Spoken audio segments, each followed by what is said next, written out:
Testing one, two, three. Okay. Welcome.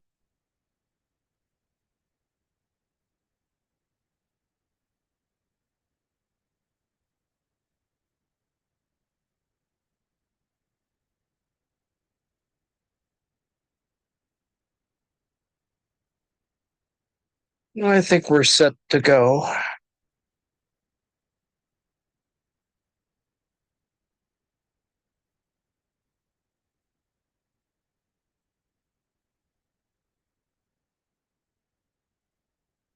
Okay. Office hours, December 17th. Welcome. We're looking at Mizuoka's book on subsumption. Let me say that, the front end of the book is, I think, appropriately analytic and does have at least some of the math that's necessary. I think it, with respect, kind of falls off in subsequent chapters. So by the time you get to chapter 9, you're sort of not so much confused. It's just that he's sort of put some certain ideas out there and not necessarily weaving them all together. Although chapter 9, as I said, it does seem to have that possibility in the sense that if you can have agglomeration and then you can have a counter agglomeration, as it were. So all of the things he's been talking about in terms of subsumption requiring, a sort of set of actions within a space sort of work. It's these middle chapters that seem problematic relative to trying to think about, well, you can make a kind of relation between savings and rent and um, so quasi-equilibrium concepts and some locational issues, but it kind of falters in the sense that on the one hand he has good examples, ones that he was drawn from his own academic position, but I think there's this moment at which you want to think about, well, it's true, you could make an argument for counter spaces and take Lefebvre in a way that the later Lefebvre and sort of look at the difference between between a uh, centralized city or a dominant urban metropole and the peripheries, and but I think it doesn't quite get to where you want to get it to.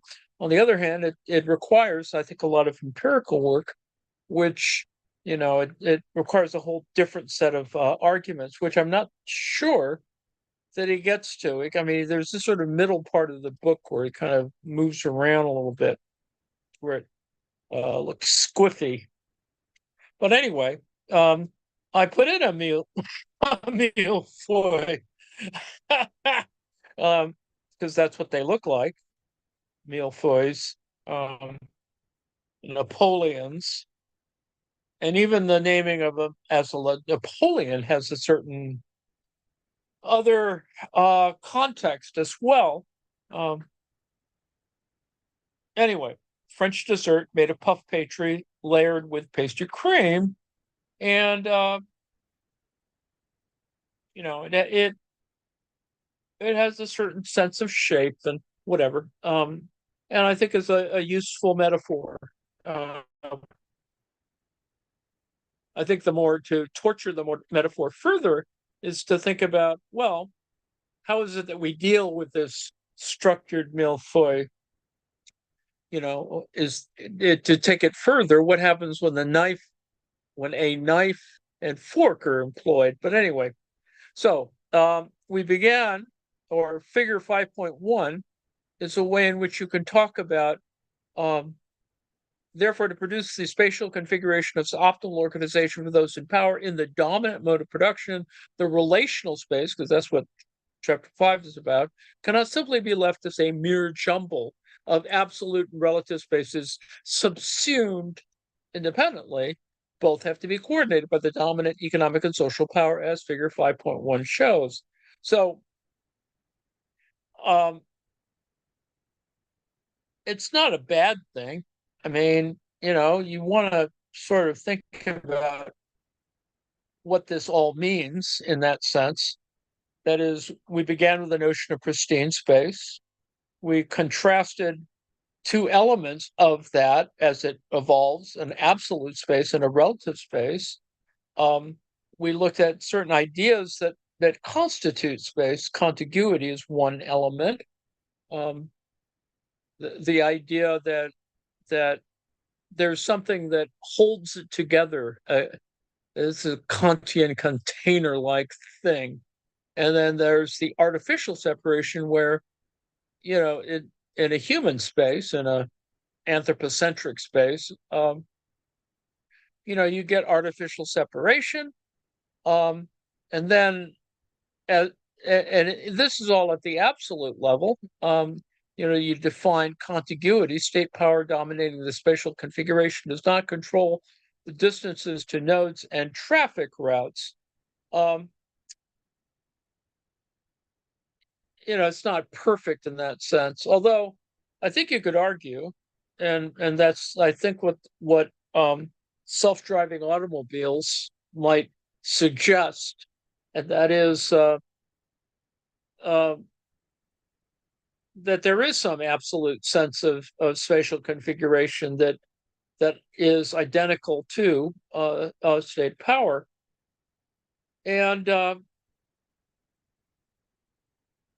subsequent to that is the second form. There's second form and first form that are developments. So the first form is territorial integration, dominant principles of site, overlapping territories at higher order scales beyond the boundaries surrounding the lower order territories, is vertically integrated between the different spatial scales. So in thinking about our pastry, there is, I think you could see how there is vertical integration among the those different layers. And then in the second form, there's land use coordination based on the dominant principles of the economy and society, the distance between nodes and traffic routes, and each territory and the arrangement of the territories they're arranged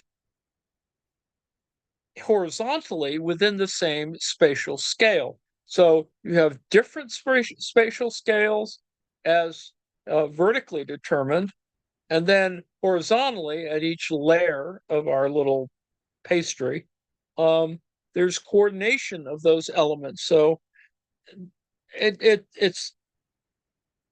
may seem a little too abstract, but on the other hand, it is how space itself sort of operates. Now, whether he can get this idea, now that we're up talking about relative space, to operate in some sort of the underlying thing of Mizuoka's issues with this book are that critical geography is sort of problematic or has contentious or territorial sort of elements within Japan, the Japanese geography community.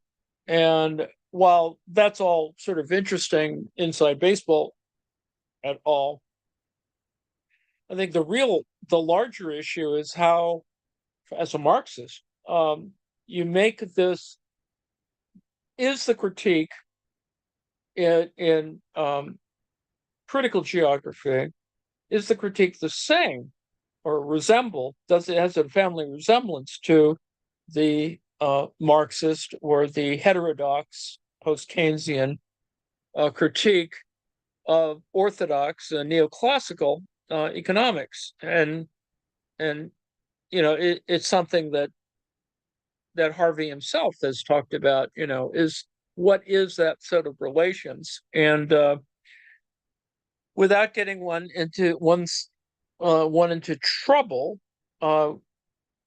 you sort of want to think about what that means. What is that family resemblance? Is it analytic? That's the first question. Second question is whether it can be made, there are empirical elements to it. So getting back here, so the first we went to absolute space, pristine contiguity. Contiguity first and second forms uh, that address contiguity issues. That contiguity meaning, the kind of linkage kind of ideas. And then there's the sort of artificial separation or bounding, and that there is a difference between that and territoriality. And then this is in terms of thinking about an absolute. You could call it an absolute space, and this is the one that could tend to. It doesn't tend to necessarily some sort of more cosmological or mathematical, geometric. All of those things are kind of there, and you can see that argued through in the geography literature, or at least the location space literature, that you have certain dominant models, and if you don't think about it in it uh, it is this idea that the abstractions are um, are useful in a pedagogical way, that they form a useful heuristic for discussing all of the other elements, and I think they do. It's just that there's probably this massive, disconnect that, and it is an inevitable disconnect between the kind of abstraction that is necessary in order to build theory and reality, which doesn't always behave or perform the same way you want it to in this sort of abstract model. And it's not so much the imposition of a model as it is to try to situate this whole set of things. It's not a mere jumble, but rather subsumption is a way in which we can talk about all of these things connecting, about how is it that we could have a millefeuille, um, and the relative space gets us at that. So there's a pristine separation as opposed to a pristine contiguity, and that's the kind of tension that you have between things that are ordered or contained or bounded and things that are disintegrating or disintegrated, or um, that are constructed as separation as opposed to uh, being jammed up against each other, which is what continuity is about. Continuity is about this connecting as opposed to separating. And so this is the dichotomy here, and it's a dialectic distinction. And the distance location in relative space, which is what we're looking at for the last couple of chapters, is a way in which you could talk about it. It is that distance decay problem. It is the annihilation of space issue, which I think Mizuoka takes it a little further than kind of the Harvey position, which is good. I mean, that's exactly what should happen. Is that to start talking about these things in ways that make more sense. And I think you can see that operative in sort of the way in which it argues. He argues for it. So contiguity, state power, dominating spatial configuration does not control the distance to nodes and traffic routes. However, under separation, the power that dominates the spatial configuration does not control the contiguity created by the porosity of boundaries and the higher order territories thus created. So there's this difference between the absolute and the relative. Um, um, you can contrast the contiguity with the separation, and you can see that there is, in fact, a first and second form, and that the second form sort of copes with this relative space position, whereas absolute space and contiguity talk about the much larger structure of territorial integration. So they're all connected. There are boundaries within, or bounding does occur, and there's porosity, but territory is not the same. The territory is you know, a certainly a higher order because it is about vertical integration as opposed to horizontal ideas. So um, now that may not seem important or clear, but I think you look in three columns: a real subsumption of pristine space, which is how he starts the book, a formally subsumed relational space, and then the kind of the actual empirical stuff, and that is relational space under real subsumption by the power dominating the spatial configuration.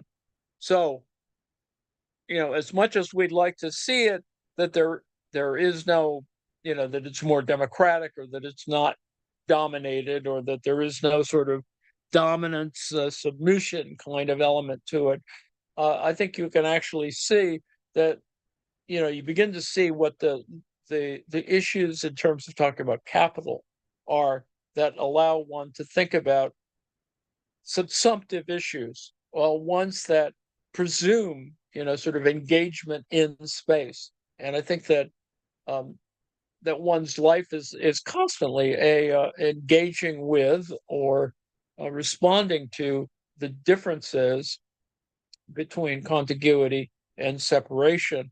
Now, applying that, which I think he does in chapter 9, and get there eventually, after some sort of detours, I think you can see that operative, and I think you can see he's concerned about that, because, in fact, those power relations manifest themselves. Same thing with Lefebvre. Lefebvre, to carry on that idea, is that, the issues of 1968, etc., are those kinds of issues, sort of countering what the dominant discourse is. So if you can stick around with that idea, that's kind of what this chapter is about. That is, it's talking. Recall that this is about subsumed and produced space. That there's multiple layers of space imposed upon each other, millefeuille. The first form, that is territorial integration, and the second form, which is land use coordination. So territorial integration is sort of the big picture, and it's not macro in that sense. It's just simply one that engages sort of, a world out to the horizon, whereas second form concerns itself with actually engaging at a more relative level. I mean, you could call it macro micro, but that's not necessarily, it's not a good way of talking about it, but maybe it may be the only way we can talk about it, which is probably an even more awful problem. So it has a tradition that includes and this the abstract actually discusses it. From the subsumption of space, the logical scene turns to the absolute and relative attributes of pristine space together with the elements of produced and pristine spaces. They're combined to form relational space. This sits in with the Marxist tradition, the idea that relational, it is about relations, social relations within space, of which fundamental dialectical dichotomy is, yes, what we were talking about, that a dialectical dichotomy is between contiguous things and separated things, and you can't have sort of one without the other. I mean, you just can't. I mean, this is the whole kind of the dominance of space, even at its most abstract levels. Power strives to place the entire system of relational space under its domination and control. Now, to look at an empirical example, you could say that city planning and urban design do that. It is putting an entire system of relational space under domination and control. Robert Moses in New York, Corbusier in Chandigarh, I mean, I think you can see that operative. Brasilia with Corbu. So Daniel Burnham and um, Chicago, San Francisco, Manila. Um, so there is some suggestion that this all can be talked about, and there is actually domination control. Recall, going back to Haussmann and Paris, because you can draw a direct connection between Haussmann and Paris, and Burnham, and all these sort of far flung global cities. And they're not perfect. I mean, that's the kind of thing you wanted to see relative to Washington, D.C. And you can see how problematic it is. Everyone wants to make it look like Paris, but it's not Paris, um, despite the fact that it has all the same sort of issues. So the relational space is subsumed into society through two processes. So two processes that make up our, layer cake or whatever, the millefeuille, the Napoleon.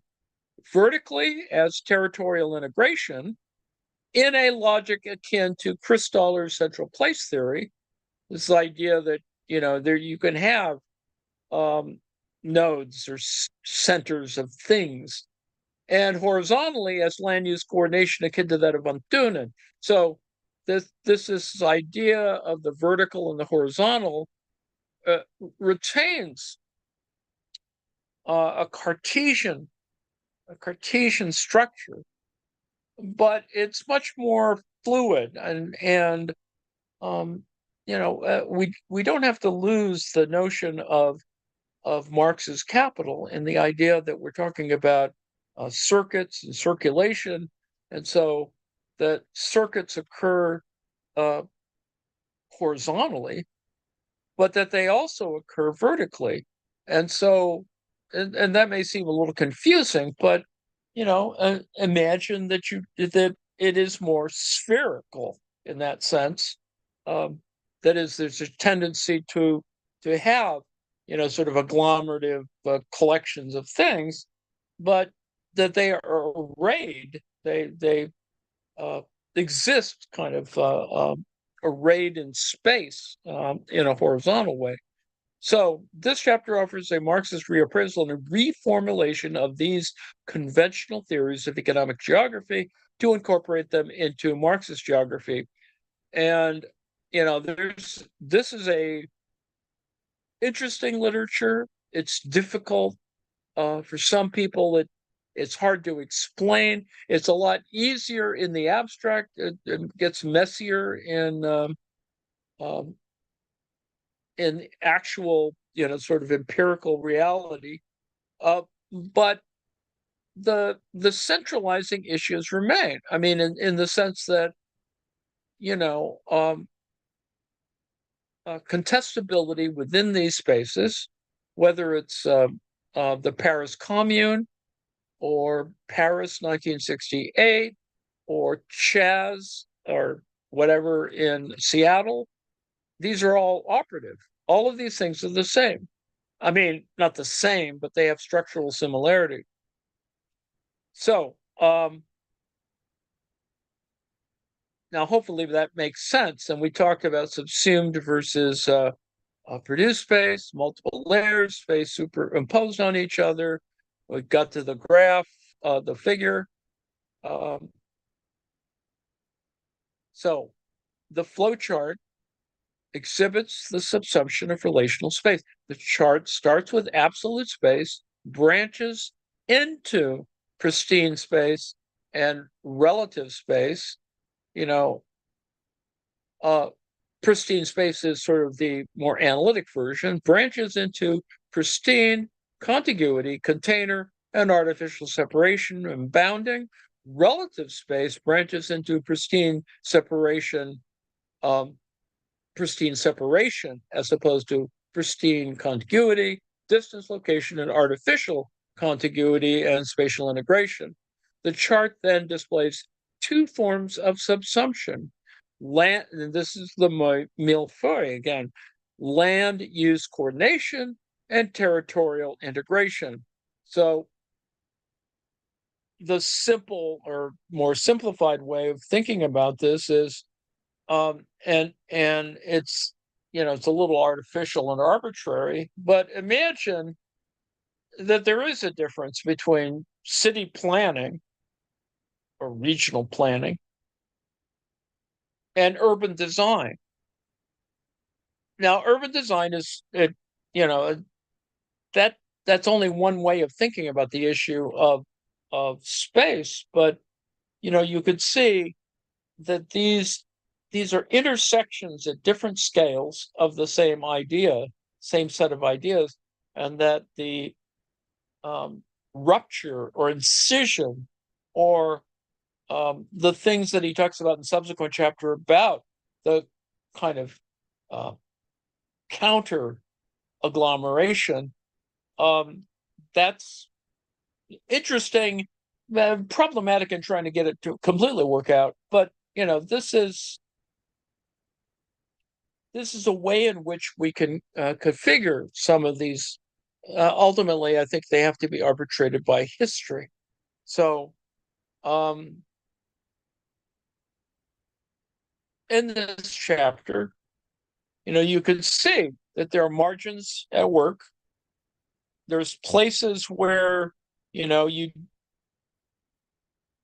something might not happen because of if you consider each of the 3 points on a triangle as representing central place and circularity, you can see that at some moment you have intersections or um, um, uh, you have to think of foreground background relations. You have to think of this kind of separation that he's talking about in terms of, we have a conception of the pristine, we have a conception of the pristine contiguity, but we also have a sense of pristine separation. So that's the dynamic and the movement among these things, in terms of existing space or phenomenological space, is as important or useful, gives us a sort of a way, an entry point into the idea that more abstract versions of this still operate. And one way in which you can see that, as I've just tried to describe, is that if you're going to make a argument about capital in the city, that is financial capital or uh, uh, physical capital as opposed to cognitive capital, let's say, uh, then you have both. Integrating them makes it a certain kind of difficulty, but you can imagine that there are um, ways to talk about it. Now, that's by way of saying that in the Lefebvre context, how is it that we produce space? Do we produce? And let me carry that further. Do we produce space in the Lefebvrean context within, for example, financial capital or digital communication and networks? Can we address the issue of that kind of space, however abstract it is, with these same notions of uh, uh, territoriality or a certain idea about territoriality, and then coordination, because they're not identical, but there's certain porosity among these things. Now, hopefully you've stuck with me at my yammering here, that there's one way in which you could talk about this, of course, is to talk about central place theory, among other things. And the network diagram, of course, you have different little centers. And one way of talking about this, among many, for example, if you're talking about Los Angeles, uh, operates in this kind of way. It operates a kind of network, not a very good one, but it has, as described by some literature, 30 or 33 different little centers that they exist throughout the city. And some of them, form, important, nodes, as it were. Others are less, whatever. So, for example, Van Nuys in the valley, in these San Fernando Valley, is a kind of node, and that it is one of these centers. So you could say that they're part of the way in which you think of the network. Another one would be, well, downtown, obviously. It's not wholly defined by, for example, the subway network or the transportation network, although it does relate to it. Certainly, it's clear that people need to get to and from all of these things, and but if you configured it as a 30 node, Los Angeles is a 30 node thing. Mike Davis would never talk about it in that way, but I think he would appreciate the idea that there are centers or loci of power, right? They're different in different ways. You could define an entire layer of this construction, our millefeuille, our Napoleon, or pastry, by saying, well, okay, there's this entire layer, to use the Los Angeles example, of the motion picture industry, or the media industry. And at various historical periods, it's pretty clear that they define the space. That is, uh, uh, in the mid 20th century, the space existed within the context of, in Los Angeles, of not only the normal things or the commercial things, but also a layer on top of that is the film industry. Now that's it's obviously different. It evolves. Um, it's much more complicated and problematic, but some of that still remains, not quite in the same way. So anyway, that's probably taking it a little too far. But um, what is interesting and important is this interstitial area at which certain things don't get supplied. Now, is that a gap? This is an interesting question, whether it is a gap or it is a kind of negation, well, whether it these are the locations in which you have the conflicts or the clearest separation of the vertical and the horizontal. But anyway, so maybe that's overstating the argument, but I think it's important to think about first form and second form, land use coordination versus territorial integration, and that there are ways to talk about it. Now, the way to talk about it, I think that Mizuoka does in the chapter, is to talk about the differences. For example, trying to compare, rent and savings and distance, and as you can see here, sectoral difference. A fine line, a line graph exhibits savings in land rent versus distance. The first line is labeled sector A and exhibits a steep downward trend. The second line is labeled sector B and exhibits a less steep downward trend. The lines intersect at a point where the savings in land rent is about 10 and the distance is about 2. Now, those are just arbitrary numbers, but there are interesting questions about what counts as whether land rent is a form of savings. And there's an entire literature that tries to distinguish between, is savings a reasonable discussion? What is its relation to wealth? The fact that it is savings is the idea that also the problem of hoard, right? When you talk about capital, that it it it exists certainly, but its relation it always exists in a kind of dynamic relation with the circuits of capital. So this, you could this is thinking about it spatially, but also to think about it in a horizontal way, but also to think about it vertically. So that's kind of what goes on here. And you can see that in 5.6, bidding of ground rent between two sectors with different indices of land rent. So ground rent is not necessarily land rent. That's an important distinction. And we can see how sectorally it divides using a very simple, it is probably oversimplifying. The two lines, one for sector A, sector B, the line has a downward trend, the highest value at the market center and the lowest value at the furthest distance. The lines intersect at the equilibrium point where savings or land rent is the same for both sectors.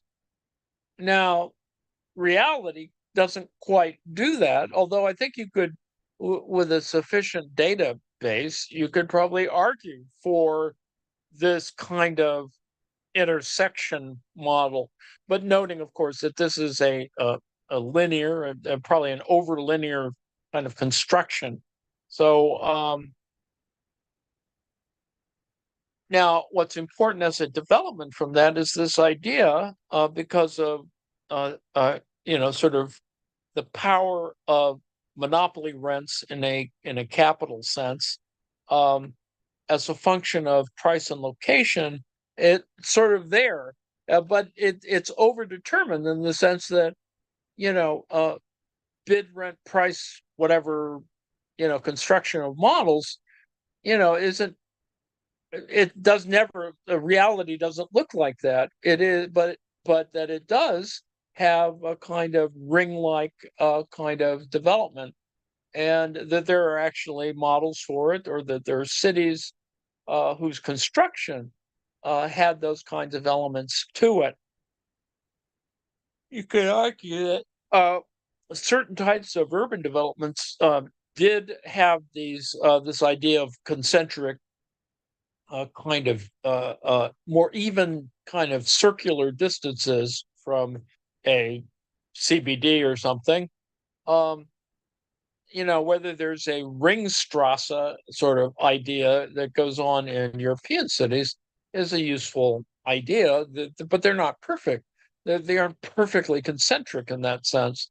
But they do behave in ways that sort of fit with this general idea of sort of this distance versus market center versus savings and land rent. So one shouldn't sort of determine that idea. But let's look at the conclusion for chapter 5, and then I will probably stop. The conventional locational models are thus reinterpreted and transformed into socialist or Marxist contexts in analyzing the two forms of the real subsumption of space. The anarchical contiguity and separation in the economic space are thus duly subsumed into the theoretical framework of Marxist economies. So there's a lot there. I mean, this is, this tension or conflict or contestability of things that are that agglomerate, that are contiguous, and things that are separated. You can see that they do exist, and that they're constantly at in dynamic relation in that sense, and but that they're not that they're you can account for them within Marxist economics without much difficulty, particularly in the case of looking at people like David Harvey, et cetera, who are talking about, how capital has limits within the context, particularly because of built environment and stuff. We'll get to that in a subsequent chapter. Physical space, back to the text, physical space is an objective entity filled with dialectics. The contradictions are subsumed into the economy and society, and a fresh stage of dialectics in the subsumption develops and manifests itself in the socio-spatial process under the dictates of the modes of the economic and power structure. See, ultimately, it still comes back to these questions of power of anyway. The production of a new configuration of economic and social space transcends this contradiction and annihilates the obstacle that pristine space created and facilitates the operation of the economy and society again. So one way you could talk about this, not that this is the only way to talk about it, but in the history of sort of urban histories, you talk about the projection or imposition of grids, right? Grid construction, and which is, it's easy. It's, everything's, perpendicular to everything else in a horizontal way, and that, and for example, Mizuoka uses a book by Chisholm. It was done in the 1960s, but its discussion it discusses things like Cristallar, among other things, but also talks about things that would relate to grid-like impositions. Anyway, that's an aside. So back to the text. The economy and society thus return to the original process under the virtual one-point world, with the political and economic power retained. Through production of the spatial configuration, therefore, the contradiction between the attributes of pristine space and the power of aspatial, sort of anti-spatial, aspatial economy and society is externalized and transcended. So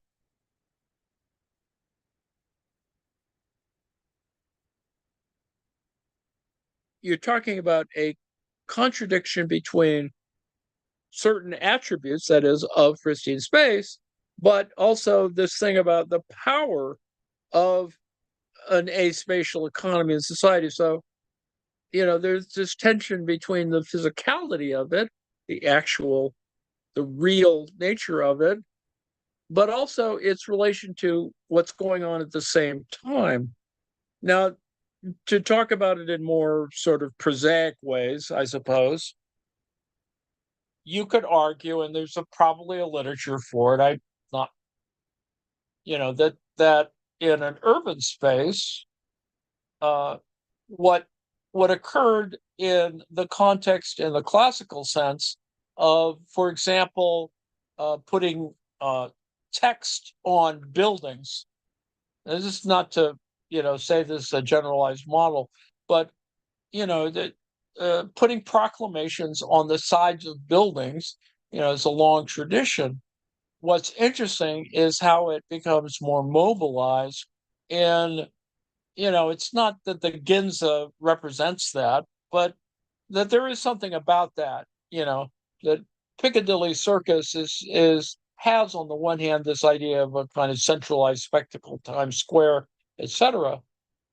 But it also has within it, the the multiple layering of these sorts of meaning networks, or and the most radical not radical version, but a kind of a simple or uh, a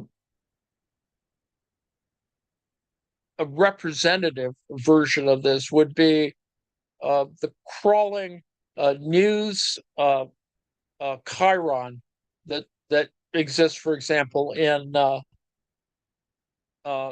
Times Square, where you see, it's not simply It's not simply like how television stock market programs have the kind of the the literal kind of moving along the little signs of various versions of stock, capital that, whether it's up, the arrows go up or down or whatever, and it crawls across your television screen. But in the reality, for example, on the stock market and the trading floor, you have some of these kinds of elements at work. And not that that's that's not how we wholly understand it, but it's interesting to see that it's a way in which you can manifest this kind of relation.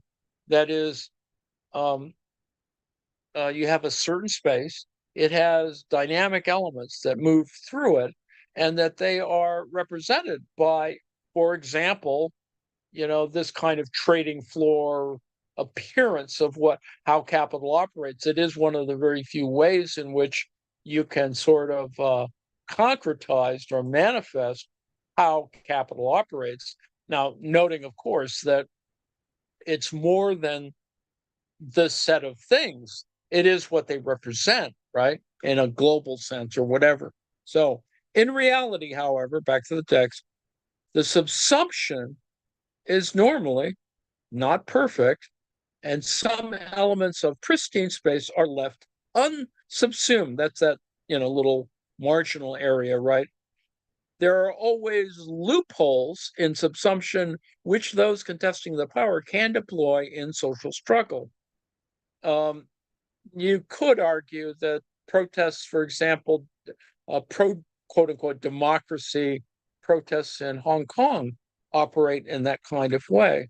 Now, those who face the struggle against the power in the real economy and society, which still could not bring space to the stage of ultimate subsumption, are given the opportunity to deploy the space left unsubsumed to wage another struggle, or at least to seek a quick refuge to protect themselves from arbitrary infliction of power.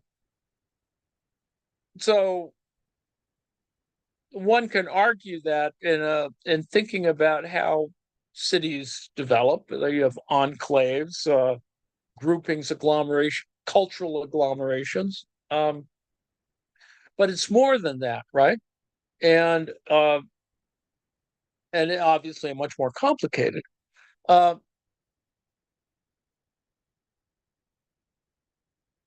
imperfect subsumption means that human society, or some classes or groups consisting of it, face negative moments of the space.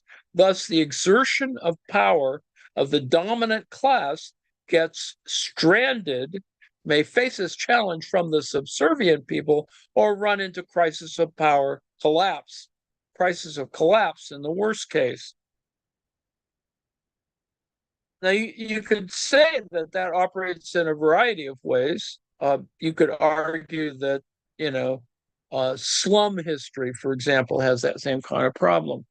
Now, therefore, the social struggle in many cases involves spatial struggle, or struggle deploying space as the crucial element. The struggle thus becomes, yes, neologism, socio-spatial, socio-spatial. Although the ultimate attainment of the complete real subsumption of the relational space has been sought by those in power, the subservient people seek to scrape up those unsubsumed elements of space to create their own alternative configuration of space. So that may not seem as manifest as you would like, but for example, and this is not a perfect example, needless to say, but the idea that food trucks, for example, exist in a kind of unsubsumed spatial thing, and yet they create, sort of alternate spaces, if nothing else, for the way in which, sort of the habitus is organized, how the city, operates in these kinds of, kind of dynamic ways and are very kind of temporary or contingent. They kind of pop up in that sense. The idea of a uh, you know, pop up food space could be like that. But anyway, although the ultimate attainment of the complete real subsumption of the relational space has been sought by those in power, the subservient people seek to scrape up the unsubsumed element of space to create their own alternative configuration of space. Now, this is the social struggle in the realm of the real subsumption of space. Now, the more kind of horrible version of this, of course, are ghettos. I mean, from the original context of trying to contain or control certain parts of the population, certain ethnicities. And yet you always do have this kind of element, right? Well, anyway, the production of space is therefore inevitably infested with struggles and offers various vents from this. More on this point, as you said, he throws everything into chapter 9 in that sense, until relational space is fully subsumed and the adverse elements of space have all been annihilated. Utopians, visionary socialists, futurists, city planners, and science fiction writers note that often, our sense of what counts as utopian cities comes from science fiction rather than from, you know, uh, utopian socialists specifically or whatever, will depict the ultimately subsumed space under their own dictates, which are largely devoid of classes or conflicts. So already you can see what's going on, right? That some science fiction writers, have created different societies or models for society because you have as an in an authorial way, you have a lot of control over construction of these things that you could never have in reality. Even though some people have tried to do that in their lives, and you can certainly see that. And for example, the history of urban development, and um, and of course there are writers who try to sort of see this big picture, this um, more absolute way of thinking about this. And I think there are some people who write on this in that way, that historically speaking. And of course, it follows through in a fairly broad literature. And you could argue that, for example, environmental history has some of these elements in it relative to describing natural environments.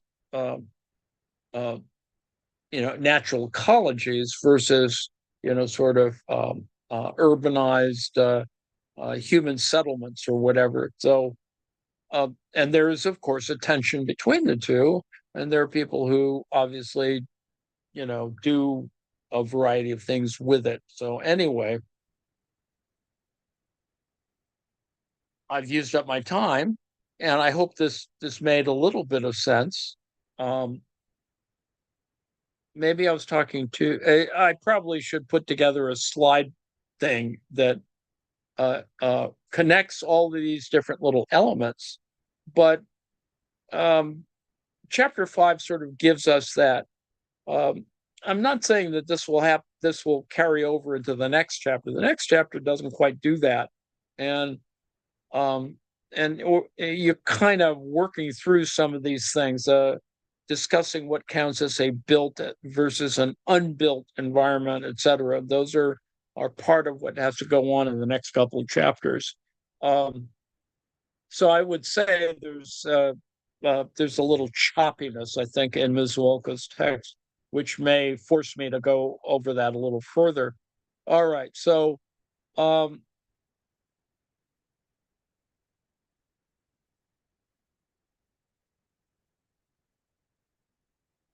all right, so I'm going to stop and let me thank you for your attention.